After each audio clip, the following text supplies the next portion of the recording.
지금까지 노화는 피할 수 없는 자연의 순리로 여겨졌습니다. 특정 나이 이상을 살 수 없다는 건 상식이지요. 그런데 최근 타임즈에 실린 기사 하나가 제 눈길을 사로잡았습니다. 지금 태어난 아이는 142세까지 살 수 있다. 굉장히 도발적인 제목입니다.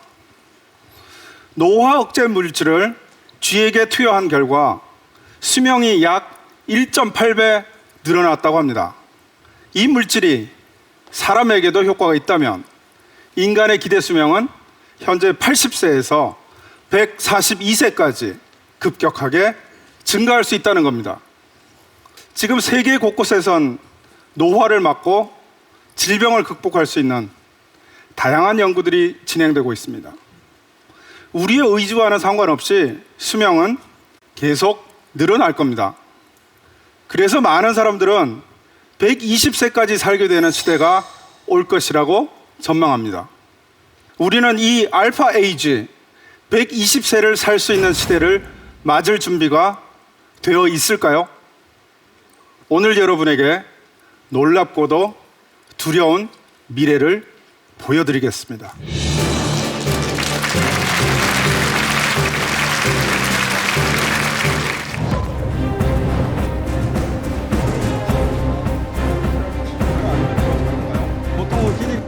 유전자 분석, 빅데이터, 나노기술 등 최첨단 과학과 의학 기술의 만남은 우리가 꿈꾸던 120세 시대를 가능케 하고 있습니다.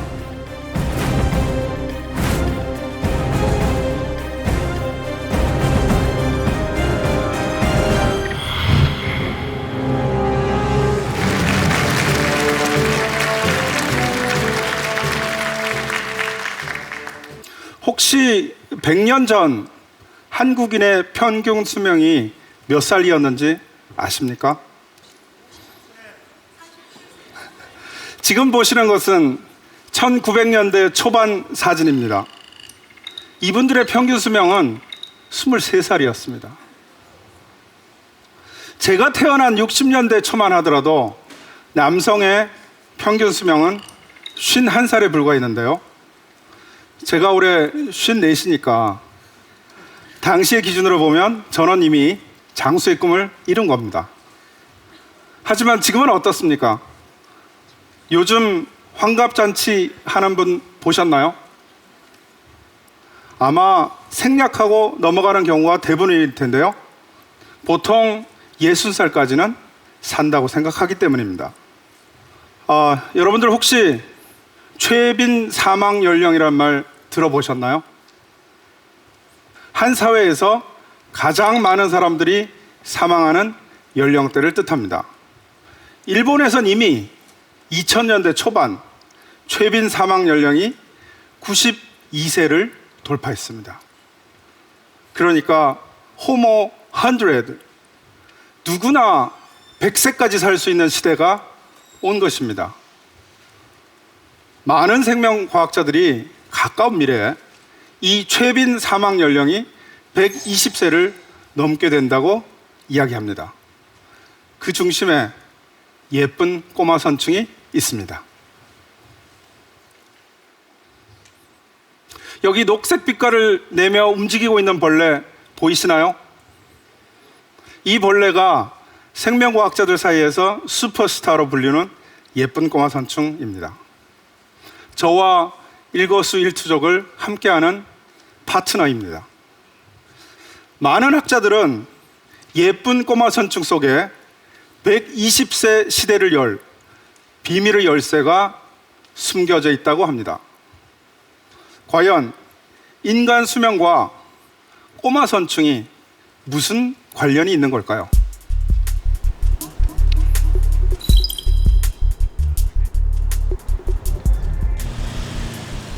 세계적인 선충학자 스튜어트 킴 박사는 몇 년 전 저와 공동 연구를 한 인연이 있는데요. 화면으로 이렇게 만나니 더욱 반갑습니다. 이분도 저처럼 꼬마 선충으로 인간 수명의 비밀을 풀고 있습니다. 사람과 생김새도 크기도 전혀 다르지만 예쁜 꼬마 선충은 유전자 연구의 모델로 쓰인다. 예쁜 꼬마 선충의 수명은 보통 2주 남짓. 18일 된 선충은 사람 나이로 치면 100세 정도다. 한눈에 봐도 10일 된 선충에 비해 움직임이 둔하다. This one, the way we did it this way, we get up to 230%. And the record, the best published is tenfold, 1000%. 노화 유전자를 억제하자 선충의 수명은 사람으로 치면 200살까지 늘어났다.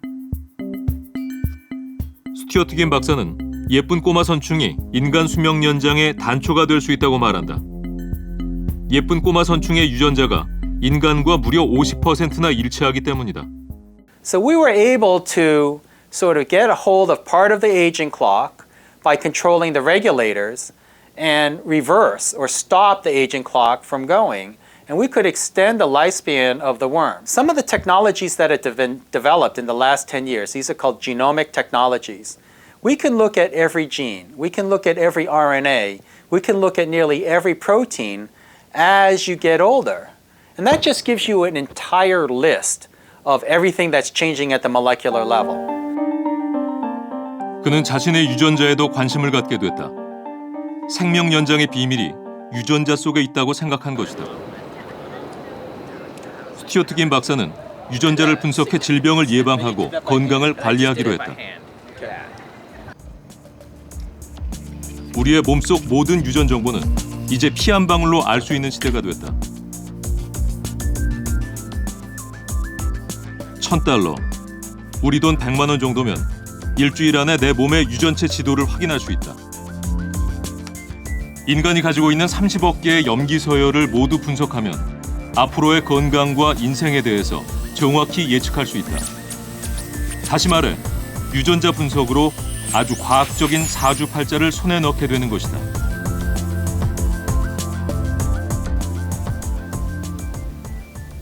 So here are my 23andMe health results, and this is the ones that tell me all of the different diseases and which ones I am at risk for.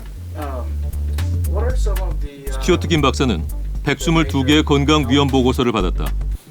알츠하이머에 걸릴 확률은 낮았지만 심장병, 통풍 등을 앓게 될 위험성은 높게 나타났다. 이것은 생활 습관을 바꾸는 계기가 됐다. But I happen to know that this one called Crohn's disease, it's a disease of your stomach. So if you knew earlier on that you were at high risk for Crohn's disease, you could do something to prevent it or take care of it instead of just letting it happen, and then you have a lifelong problem with Crohn's disease. 캘리포니아에 사는 캐런 씨 가족. Hi, come on in. 네 아이를 키우고 있는 캐런 씨 부부도 최근 유전자 검사를 통해 맞춤형 건강 관리를 하고 있다. Then your blood sugar level, Is average. a genetic risk of elevated bad cholesterol, the LDL. I need to avoid foods that contain trans or hydrogenated fats. 분석 결과 그녀는 물만 마셔도 살이 찌는 비만 유전자가 있다는 것을 알게 됐다. 남편인 카를로스는 유제품의 소화 효소를 부족하게 만드는 유전자를 갖고 있다. Cheese and dairy and all that stuff, which I have a hard time not eating. So I enjoy like a bowl of cereal in the morning with milk, but necessarily it doesn't agree with me. And it's proven in the genetic testing that I could be prone to lactose intolerance. 캐런 씨 가족은 유전자 분석 결과에 따라 식습관을 바꿨다. 6 식구는 유전자 검사를 통해 맞춤형 식단을 짤 수 있게 됐다. 내 몸에 맞는 음식의 종류와 조리 방법을 알게 된 것이다. Can't do anything to prevent it. I definitely would do whatever I can to prolong it, to prolong the onset of it. So I wouldn't want it soon. so as long as I can, I want to push that out there. If I can walk around and do whatever I can on my own, I'd live to 200 years old if I could. 캐런 씨 가족은 질병을 예방하기 위해 운동도 규칙적으로 한다. 왜 이렇게까지 건강에 신경을 쓰는 것일까? 캐런 씨 부부의 양쪽 집안 사람들이 대부분 암으로 목숨을 잃었기 때문이다. 그들의 전처를 밟지 않기 위해서 건강한 미래를 스스로 개척하기로 한 것이다.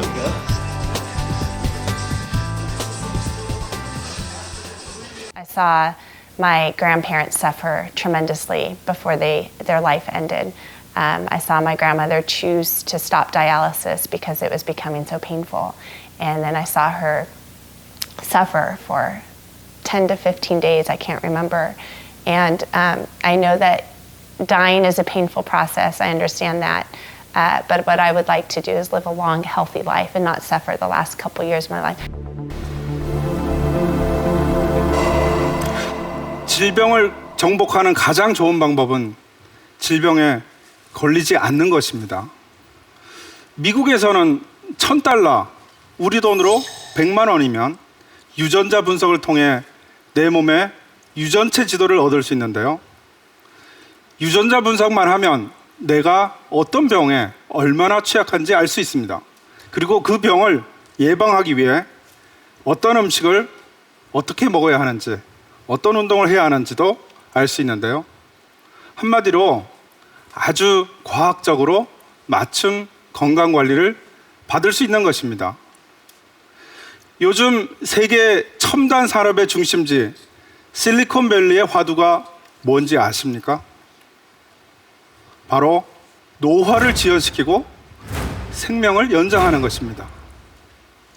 구글의 창업자 세르게이 브린은 죽음을 정복하겠다라고 하며 노화 지연 연구에 막대한 돈을 쏟아붓고 있습니다. 자산이 2조 원이 넘는 페이팔의 피터 틸은 스스로 120세까지 살겠다는 계획을 밝히기도 했는데요.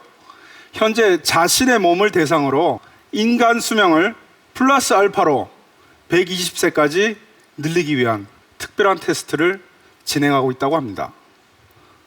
어떻습니까? 조금은 두렵기도 하고 믿기 어려운 일로 느껴지시나요?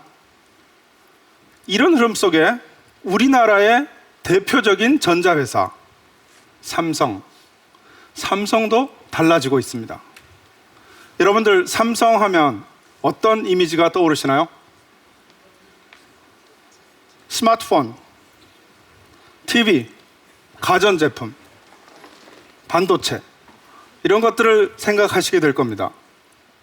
그런데 삼성이 최근 미래 핵심 산업으로 바이오 시장을 주목하고 있습니다. 지금까지 바이오 산업에 투자한 금액만 약 7천억 원. 앞으로 2020년까지 투자 금액을 3배까지 늘리겠다고 합니다. 삼성의 이러한 변화는 바로 바이오 시장에 미래가 달려있다라고 생각하기 때문입니다. 수명 연장과 함께 산업의 흐름이 바뀌고 있다라는 점 참 놀라운 지적입니다. 그런데 정말 우리의 평균 수명이 우리가 정말 120세까지 과연 살 수 있을까요? 몇 년 전에 저희 증조 할머니께서 돌아가셨는데 정말 건강하셨어요. 저희 가족은 모두 100세까지 사실 줄 알았는데 93살 되시던 해에 세상을 떠나셨습니다. 이걸 보면 우리가 아직은 100살이라는 문턱을 넘기도 사실은 힘든 지점이거든요. 그런데 정말 120살까지 살 수 있을까요? 실제로 120살까지 산 사람이 있습니까? 네, 실제로 있습니다. 세계에서 공식적으로 가장 오래 산 사람은 프랑스의 잔 칼망 할머니입니다. 이분은 무려 122년하고 6개월을 더 사셨습니다. 이 할머니가 살아계시는 동안 대통령이 몇 번 바뀌었는지 아십니까? 무려 20번입니다. 젊어서는 세계적인 화가 반 고흐를 만나기도 했다는데요. 그야말로 한 세기 이상을 풍미하신 겁니다. 잔 칼망 할머니처럼 초장수 노인들에겐 일반인들과는 다른 특별한 뭔가가 있지 않을까요? 세계적인 장수 국가인 일본에서는 105세를 넘는 초장수 노인의 비밀을 풀기 위해서 다양한 연구들이 진행되고 있습니다. 혹시 이것이 알파 에이지를 여는 단초가 될 수 있을까요? 제가 직접 일본을 다녀왔습니다. 노인들의 천국으로 불리는 도쿄의 스가모 시장입니다. 이쪽이구나. 고암사입니다. 고암사. 절이 갑자기 나타났어요. 장수와 관련된 속설 때문에 전국 각지에서 많은 사람들이 찾아온다고 하는데요. 이렇게 해서 요새 고관절이 안 좋아서 이렇게 해서 이렇게 문질러요. 지장보살 때문에 일본이 장수 국가가 된 것은 아닐 텐데요. 이미 100세 이상 인구가 6만 명을 돌파했다고 합니다. 일본에서 유독 장수 노인이 많은 이유는 무엇일까요? 올해 109세를 맞은 우에스기 할머니를 만나보았습니다.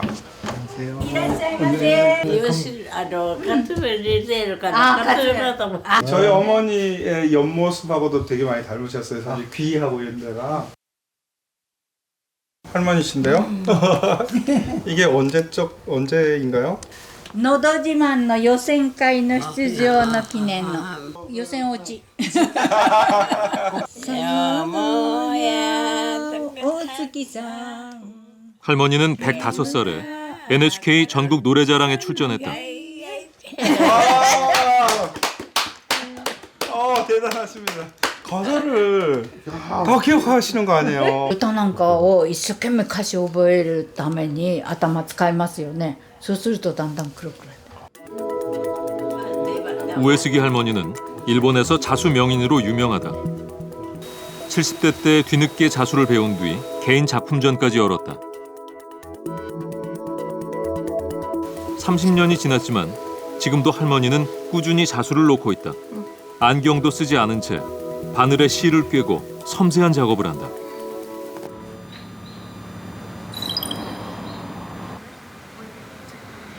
게이오대의 히로세 교수는 105세 이상 된 노인들의 집을 직접 방문하고 있다. 800명이나 되는 노인들의 초장수 비밀을 규명하기 위해서다.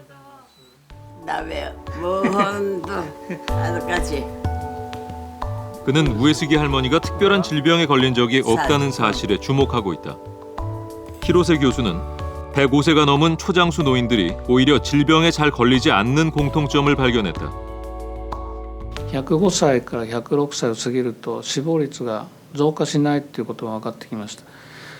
ですから105歳以上の方なんか不老年を取らないとかですね、そういうものを持ってるんじゃないかってこと。 우에스기 할머니뿐만 아니라 초장수 노인들은 노인성 질병인 당뇨병, 고혈압 등에 걸릴 확률도 극히 낮았다. その特徴としてはですね、やっぱり病気が少ないということが一つ挙げられます。糖尿病とか高血圧とか、それからがんとかがやっぱり少ないという特徴があります。 히로세 교수는 초장수 노인들의 유전자 속에 노화를 억제시키는 무언가가 있다고 생각한다. 질병에 걸리지 않고 오랫동안 건강을 유지해온 초장수 노인들. 그들에게 슈퍼엘리트 유전자가 있는 것은 아닐까. 저는 105세 이상 살 수 있다는 것도 놀랍지만 아프시지 않고 살 수 있다는 점이 더욱더 믿기지 않는데요. 왜냐하면 우리가 그렇잖아요. 나이가 들면 체력이 떨어지고 면역력이 떨어지기 때문에 나이 들면 정말 아프면 안 된다라는 이야기들 어르신들께서 많이 하시는데 이렇게 화면을 보니까 저분들께서 저 연세에도 불구하고 오래 사실 수 있는 비결은 정말 질병에 걸리지 않았기 때문인 것 같습니다. 교수님은 어떻게 보셨나요? 네, 제 생각에도 7, 80대에 병에 걸리지 않는다면 100세 이상 살 가능성이 높습니다. 초장수 노인들의 몸 안에 질병을 극복할 수 있는 특별한 뭔가가 있다고도 볼 수 있는데요. 만약 그들의 슈퍼 엘리트 유전자가 우리와 같은 일반인들에게 적용될 수 있다면 알파 에이지 120세 시대가 예상보다 더 더 빨리 다가오지 않을까요? 얼마 전 초장수 노인들의 혈액 속에서 세포 방어에 핵심적인 역할을 하는 특별한 물질을 찾아냈다고 하는데요. 과연 이 연구가 보여주는 120세 시대는 어떤 모습일까요? 다시 일본으로 가보겠습니다. 도쿄 장수연구소에서도 105세 이상 초장수 노인들에 주목하고 있습니다. 초장수 노인들에게서 이들이 찾아낸 특별한 물질은 무엇일까요?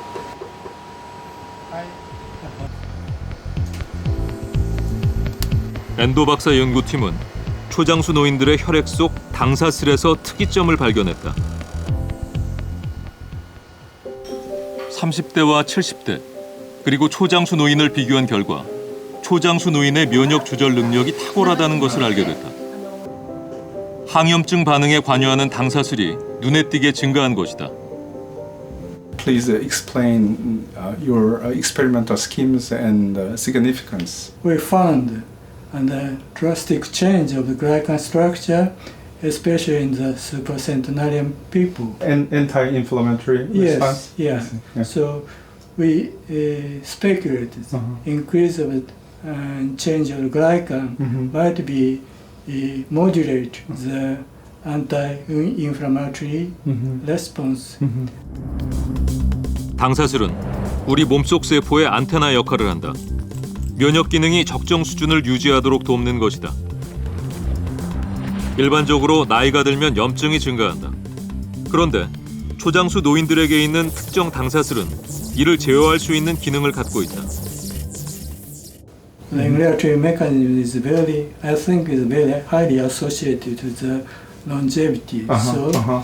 Supercentenarian people maybe could control the immunological moderate reaction. Right.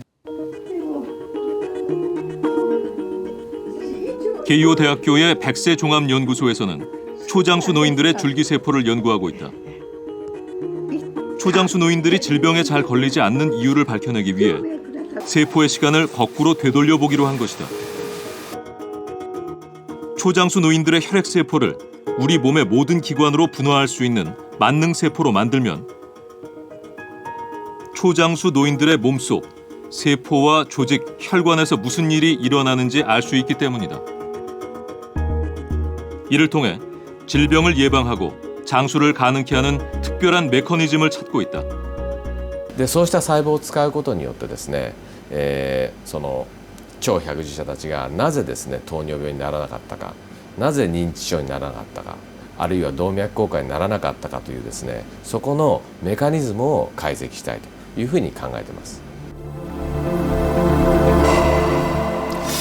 실제로 줄기세포 강국인 일본에서는 최근 동물 실험에서 줄기세포를 이용해 루게릭병의 진행 속도를 늦추는 데 성공했습니다. 질병 치료뿐만 아니라 수명 연장 연구도 초일기에 들어간 상태입니다.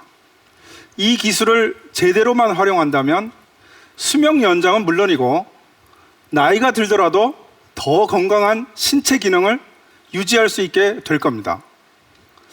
바로 이런 최첨단 기술들이 인간 수명 120세 시대를 앞당기게 하는 것이죠. 자, 그렇다면 120세 시대는 과연 언제 오는 걸까요? 여전히 많은 분들은 120세 시대가 두렵기도 하고 나와는 상관없는 먼 미래의 얘기라 생각하실지 모르겠습니다. 하지만 120세 시대는 여러분들의 생각보다 빨리 다가올 수 있을 것 같습니다. 저희 제작진이 전 세계에 내놓으라 하는 미래학자, 생명과학자들에게 120세 시대가 언제 올 것인가 하고 물어봤습니다. 21명의 학자들이 다양한 답변을 주었는데요. 미래학자 안네 류세 키에르는 2030년, DNA 생체 시계를 발견한 스티브 호바스는 2050년, 장수 유전자를 발견한 구아렌테 교수는 2070년, 미국 벅 연구소의 고던 리스고우 박사는 2100년. 자, 이렇게 적게는 15년에서 많게는 80년 사이에 120세 시대가 열릴 것이라고 답했습니다. 자, 다시 말해 여기 이쪽에 앉아있는 우리 학생들 2000년 이후에 태어난 여러분들은 120세까지 살게 될 것입니다. 어떻습니까? 먼 얘기 같나요? 120세 시대는 당장 여러분의 미래가 될 수 있습니다. 심지어 120세 이상 살게 될 것이라고 예측한 학자들도 적지 않았는데요. 그들은 왜 이런 전망을 했을까요? 설문에 참여한 학자들의 말을 직접 들어보았습니다. 21명의 미래학자와 생명과학자들은 생명 연장에 대해 어떤 생각을 갖고 있을까? So far, over the last 150 years, every year which is born lives 1 month longer than the year before. And there's no end at so far. So you would say that it is 5 years every decade. At the moment, we are around 100 almost for those which are born today. So it would be about 40 years until we reach 120. Yeah. 그들은 우리가 120세 시대를 살게 될 것이라고 말한다. Yeah, I think we'll live 200 years.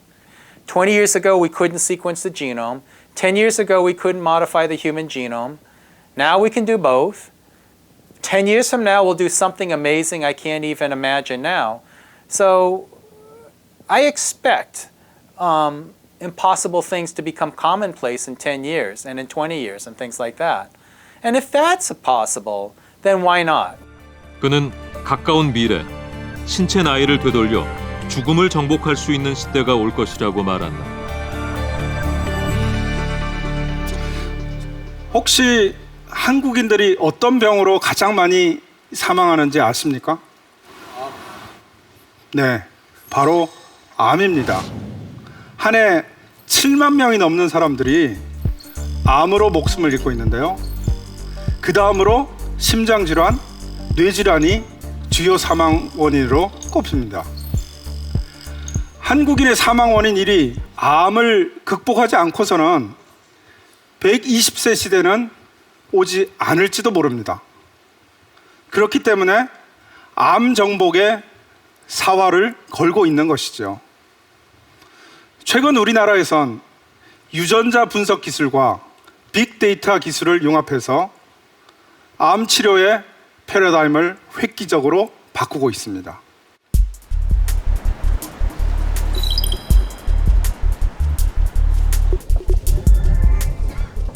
(2012년) 뇌종양 판정을 받은 이경민 씨.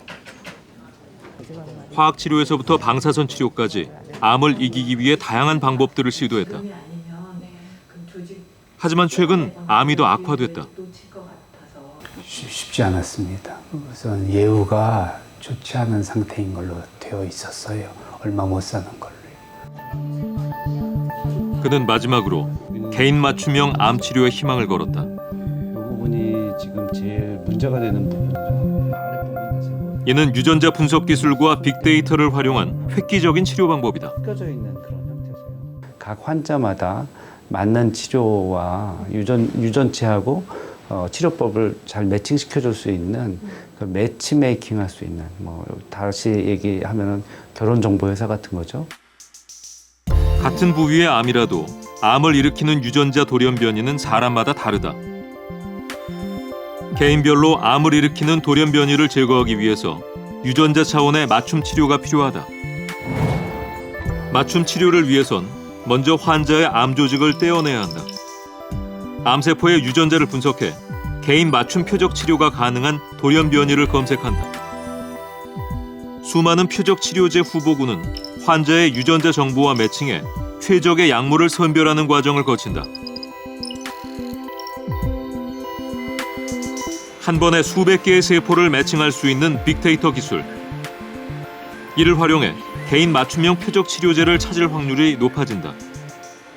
숫자가 이제 높은 거 이제 세포가 많이 생존해 있는 거고, 숫자가 낮은 거, 특히 검은색, 이 짙은 색깔에서 세포가 많이 이제 사멸을 한 그런 웰입니다. 그래서 이쪽 항암제 계열은 거의 듣지 않았고 이 환자에게는 이쪽 항암제 계열은 굉장히 이제 잘 들은 것을 확인할 수 있습니다. 이경민 씨 역시 이러한 단계를 거쳐 뇌종양을 치료하고 있다. 방대한 데이터를 빠르게 처리할 수 있는 빅데이터 기술. 이것으로 환자의 유전체 정보와 표적 치료제 정보를 매칭할 수 있게 됐다. 그에게 새로운 암 치료의 길이 열린 것이다. 마치 그 알파고가 여러 가지 기보를 막 쌓아가지고 바둑을 두듯이 그 기록을 많이 쌓는 일들을 하는 거죠.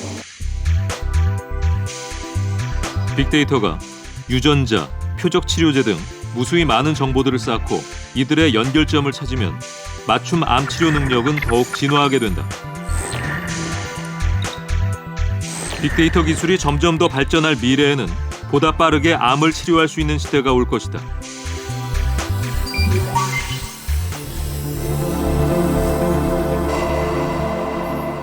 암은 유전자 돌연변이에 의해 발생하는 질병입니다. 폐암 한 가지만 하더라도 지금까지 밝혀진 유전자 돌연변이 수가 몇 개쯤 될까요? 23,000개가 넘는다고 합니다. 그러다 보니 병의 양상이 환자마다 천차만별이고 그 천차만별인 암을 다스리기 정말 어려운 겁니다. 그런데 저는 얼마 전 이세돌 구단과 맞붙은 알파고의 활약을 보면서 암 정보의 시기가 생각보다 빠르게 다가올 수도 있겠다는 생각을 했습니다.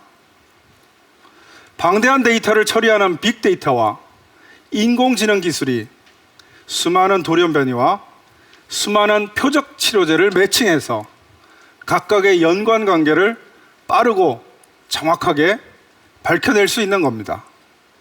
이로 인해 개인 맞춤형 암 치료가 가능해졌습니다.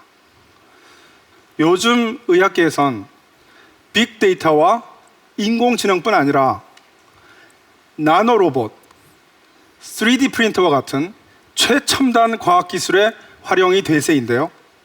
제가 직접 현장에 다녀왔습니다. 혹시 이 영화 기억하십니까? 초소형 캡슐 비행선이 사람의 몸속을 탐험하는 그런 내용의 이너 스페이스입니다. 이 공상 과학 영화 같은 일이 현실로 벌어지고 있는 곳이 있습니다. 나노로봇 기술로 주목을 받고 있는 디지스트의 최홍수 교수를 만나봤습니다.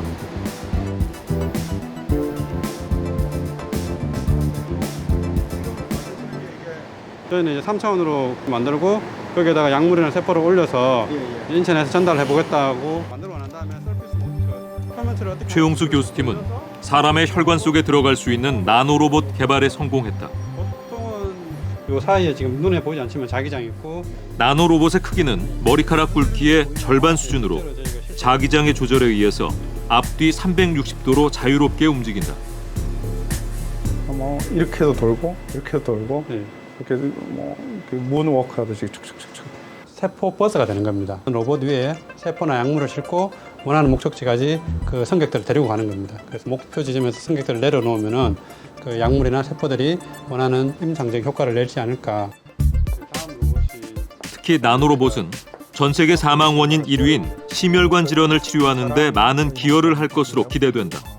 의사 선생님 현재는 이제 손의 감각으로 그렇죠. 혈 찾아가거든요. 그리고 혈관이 이게 보이는 것이 아니기 때문에 순간순간 이제 엑스레이 시스템으로 영상을 보고 혈관을 보고 하는데 사람이 직접 수술을 했을 때 혈관에 상처를 내는 등의 문제점을 나노로봇이 보완할 수 있다.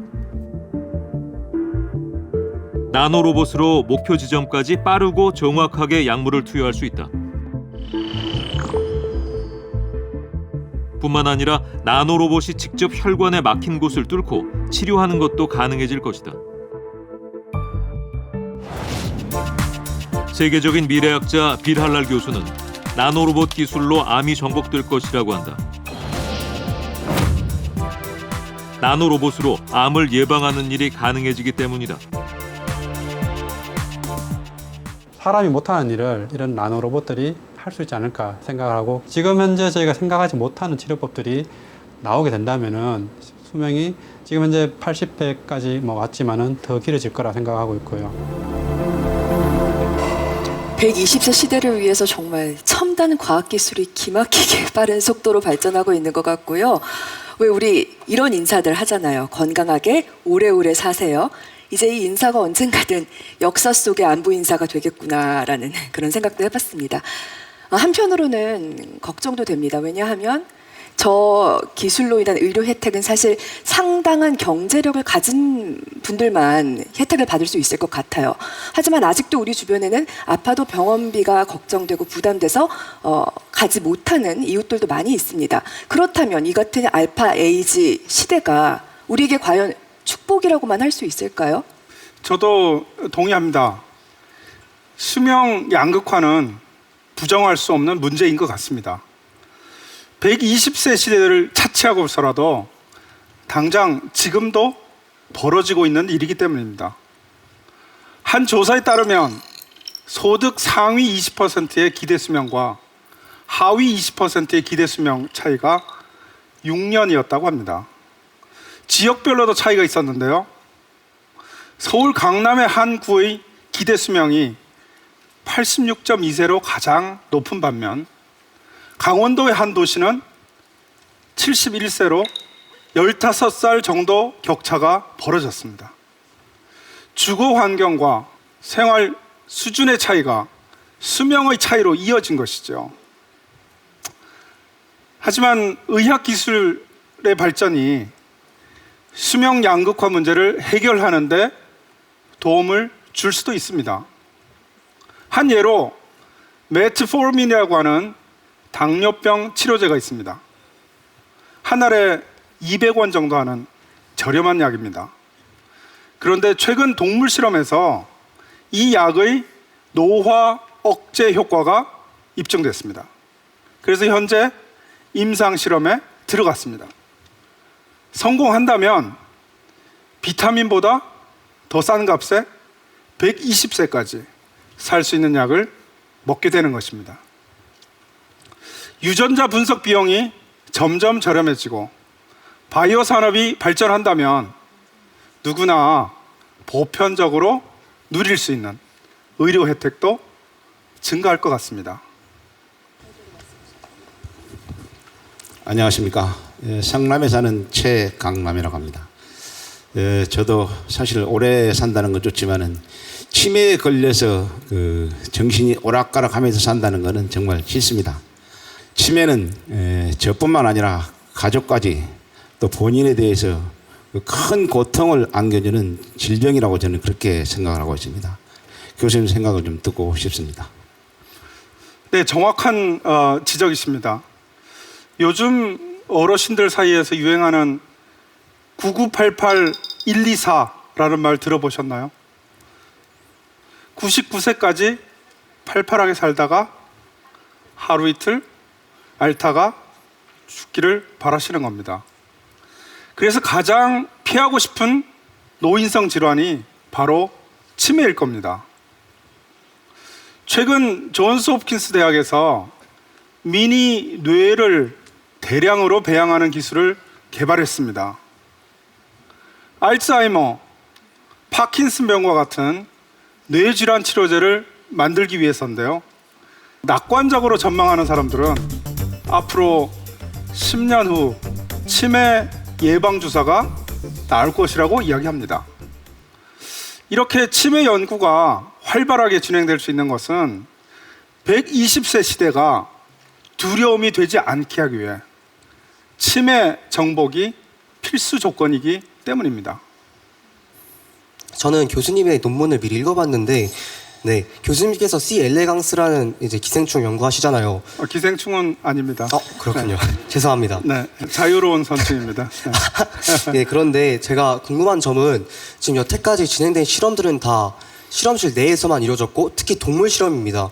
동물 실험이라는 점에서 아무리 인간과 유사하다 해도 저 인간과 다른 부분이 있을 텐데, 그럼 동물 실험들이 정말 인간에게 이렇게 효과가 있을 수 있을지. 네, 중요한 지적을 해주셨습니다. 그동안의 수명 연장에 관련된 많은 연구들이 동물 실험을 통해서 되었습니다. 그래서 동물에서 적용됐다고 해서 그게 사람에 적용될 것이다, 이렇게 이야기하는 것은 비약이지요. 그래서 훨씬 더 보수적으로 판단하고 따져보고 해야 됩니다. 조금이라도 있을 수 있는 부작용이 있으면 다 챙겨봐야 됩니다.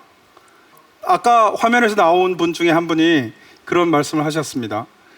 내가 새로 만들어내는 이 의료기술이 정말 사람한테 도움이 될지, 그리고 사람한테 적용할지를 판단할 때 내가 가장 사랑하는 사람한테 바로 시술할 수 있을 것이냐, 그것부터 먼저 생각해라 라고 이야기를 했습니다. 그러니까 동물 실험이 되었다고 해서 사람한테 될 거다 이렇게 이야기하지는 않습니다. 다만 그 기초를 제공해 준 것이죠. 그래서 시간은 걸릴 겁니다. 그렇지만 의료기술의 발전과 아까 말씀드렸던 그 많은 과학기술들이 우리의 생명을 연장시킬 것이다 라는 것에는 의심의 여지는 없는 것 같습니다. 네, 안녕하세요. 미래참여단 정택수라고 합니다. 저는 조금 이렇게 막 마음이 안 좋았던 게, 저희가 지금 경쟁 사회잖아요. 근데 지금 보면은 저 같은 경우에 20대니까 한 30년 정도만 경쟁을 하면은 이제 편하게 노후를 지낼 수가 있어요. 근데 120세가 되면은 적어도 한 80년 동안은 경쟁을 해야 될 텐데, 저는 지금 여기 계신 분들이랑 코피 터지게 싸워서 이길 자신이 없거든요. 네, 그런 문제도 있고, 뭐 환경적으로도 오래 살면은 쓰레기도 많아질 테고, 결혼 막 2번 해야 되고, 네, 저 여자 2번 만날 자신이 없어서, 네, 그런 저희 같은 사람들에게는 좀 오히려 걱정이 될 수 있는데요. 어떻게 생각하시는지 궁금합니다. 저도 취재를 하면서 새로운 걱정과 고민을 하게 됐습니다. 제가 역으로 여러분들께 한번 여쭤보겠습니다. 120세까지 산다고 했을 때 가장 걱정되는 게 무엇인가요? 가장 걱정되는 것. 경제적인 부분. 또 이쪽은 건강이요. 저에게 군대를 막 제대한 아들이 하나 있습니다. 이번 학기에 다시 학교에 나가기 시작했습니다. 근데 벌써부터 인생 고민이 많다고 한숨을 쉬더군요. 그래서 제가 아들에게 그러면 지금부터 어떻게 살 것인지 인생 계획을 한번 그려보라고 제안해 주었습니다. 제 아들의 인생 계획입니다. 보시면 딱 80세까지 계획을 세웠습니다. 30살에 취업을 해서 30년 동안 열심히 돈을 모으고 남은 20년은 즐기면서 편안하게 노후를 보내고 싶다는 겁니다. 그런데 제 아들이 80세가 아니라 120세까지 산다면 과연 어떻게 될까요? 한 번도 생각해 본 적이 없는 40년이라는 시간이 추가된다면 말입니다. 과거 한 사람의 전체 인생만큼 맞먹는 시간이 생겨나는 건데요. 저는 제 아들의 인생 그래프를 보면서 120세 시대가 과연 좋기만 한 것일까, 그런 걱정스러운 생각을 하였습니다. 이건 단지 한 사람 개인만의 문제가 아닐 겁니다. 과연 120세 시대를 이대로 맞이해도 괜찮을까요? 우리나라 노화 연구의 최고 권위자이시고 120세 시대의 미래를 먼저 고민하고 계시는 박상철 교수를 모셔보도록 하겠습니다.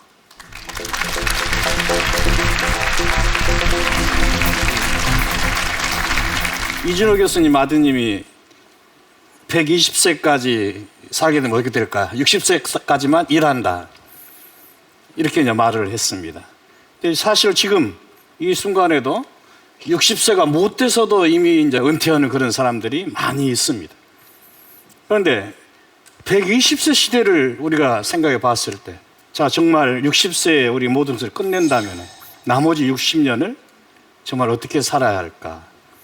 60, 70, 옛날에 다 늙었다고 다 그랬죠. 60, 70인 사람들 어떻습니까? 동경 노인종합연구에서 아주 재밌는 발표를 했습니다. 이 사람들이 노인들의 이렇게 건강 상태를 비교해 봤는데 1977년도에 70인 사람의 건강 상태가 30년이 지난 2007년에는 몇 살하고 같으냐? 그게 87세하고 같다 그랬어요. 30년이 지나면서 사람들이 17년이 더 젊어져 버린 거죠. 다시 말해서 이제 수명 연장이 되면서 나이 드신 분들의 건강 상태가 굉장히 좋아지고 있다는 것입니다. 자, 그런데 실제 여러분들 지금 노인이라고 하면 어떤 생각을 좀 하고 있습니까? 몇 살부터 노인이라고 생각하십니까? 80. 많은 나라에서 노인의 기준은 65세입니다. 65세 이전을 우리 생산 인구라 그러고 또 생산 가능 인구라 그러고 65세 이후를 고령 인구라고 이렇게 분류를 하고 있습니다. 왜 65세를 우리가 노인이라고 정의를 하게 됐을까요? 이 사실 65세가 노인의 근거가 되게 된 것은 지금부터 150년 전에 이 독일이 통일이 되면서 이 비스마르크가 수상이 돼가지고 국민들을 위해서 뭐인가 복지를 하자. 그래서 세계 최초의 노인복지법을 만들었습니다. 그 노인복지법에서 수혜자를 65세 이상으로 정한다. 바로 이제 이런 정치적인 목적에 의해서 결정된 것이 노인의 정의가 되어버렸습니다. 즉 국가가 65세 이상 된 분은 책임지겠다. 근데 그때는 그 독일의 평균 수명은 50도 되지 않을 때입니다. 자, 평균 수명이 50도 되지 안 했던 그런 시절에 정치적인 목적으로 정한 이 노인의 개념을 지금 평균 수명이 85세가 되고 또 우리가 지금 120세 시대를 바라보는 지금에도 그대로 적용할 수가 있겠느냐. 그래서 120세 시대에 맞는 이 노인의 개념이 필요하다고 생각합니다. 저에게는 120세 시대가 온다는 사실보다 65세가 노인이라는 개념이 평균 수명 50이 안 됐은 그때 만들어졌다는 것이 더 충격적입니다. 의학이나 과학의 발전의 속도에 비해서 사회 시스템의 변화가 더딘 것 같습니다. 그렇다면 알파 에이지 120세 시대에 무엇이 어떻게 바꿔야 될지 말씀해 주시겠습니까? 예, 정말 65세 그럼 여러분들이 지금 어떤 말이 지금 생각이 납니까? 자, 노약자다. 또 경로 우대를 해야 한다. 또 보살펴 줘야 한다. 하는 이런 그 단어들이 여러분들 기본적으로 좀 떠오르고 있죠. 즉 65세 이상은 생산 가능 인구가 아니고 바로 이제 보호받아야 할 그런 인구다. 라는 이런 생각을 하고 있기 때문에 여기서 우리가 많은 이제 갈등이 이제 생기는 것입니다. 2060년이 되면은 우리나라 인구 패턴이 전혀 달라집니다. 2060년이 되면은 앞으로 40년 뒤 노인이 65세가 40%가 넘기 때문에 젊은 사람 한 사람이 노인 한 사람을 부양하는 그런 상황에 이르게 됩니다. 정말 이런 생각만 해도 까마득한 정말 아찔한 그런 미래가 아닐 수 없습니다. 만약 120세 시대에 맞는 사회개혁 또는 그런 합의가 이루어지지 않는다면 정말 앞으로는 세대 갈등 또 재정 파탄, 연금 고갈 여러분들이 우리가 생각할 수 있는 많은 문제들이 우리한테 다가오게 되어 있습니다. 우리가 의도했든 안 했든 하고 싶든 그렇지 않든 간에 수명은 늘어나게 되어 있습니다. 그래서 우리 사회가 이런 그 수명이 연장되는 이러한 변화의 속도를 따라서 같이 대응하지 못하게 되면은 우리 사회는 어떻게 되겠습니까? 정말 쓰나미처럼 한순간에 무너질 수도 있는 그런 일이 벌어질 수 있다고 생각합니다.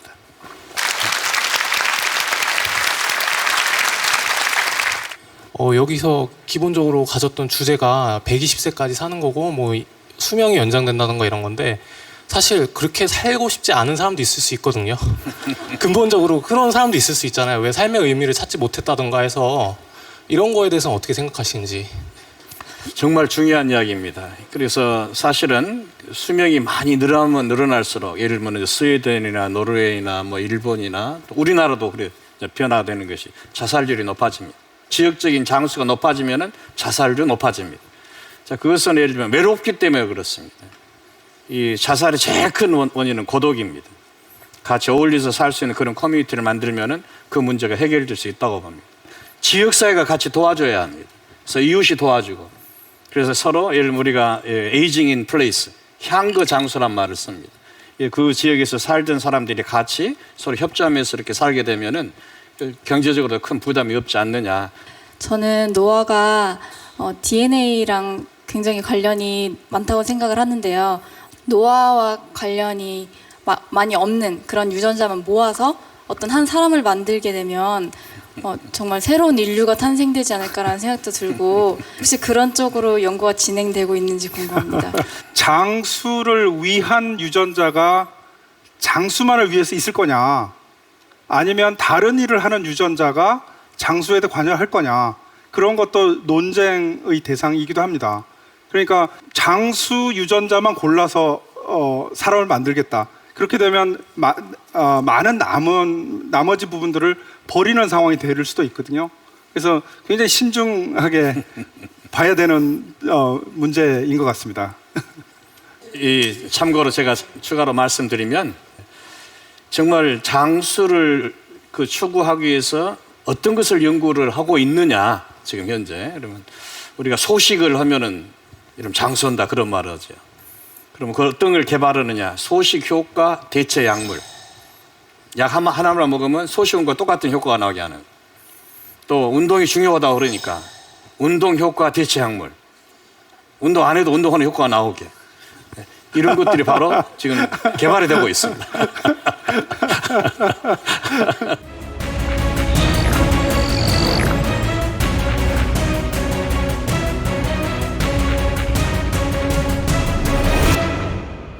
우리 인간은 지구상에서 유일하게 자신의 수명을 극복하기 위해 도전해온 종입니다. 이런 의지는 결국 과학의 진보로 이어졌습니다. 유전자 분석, 빅데이터, 나노기술 등 최첨단 과학과 의학기술의 만남은 우리가 꿈꾸던 120세 시대를 가능케 하고 있습니다.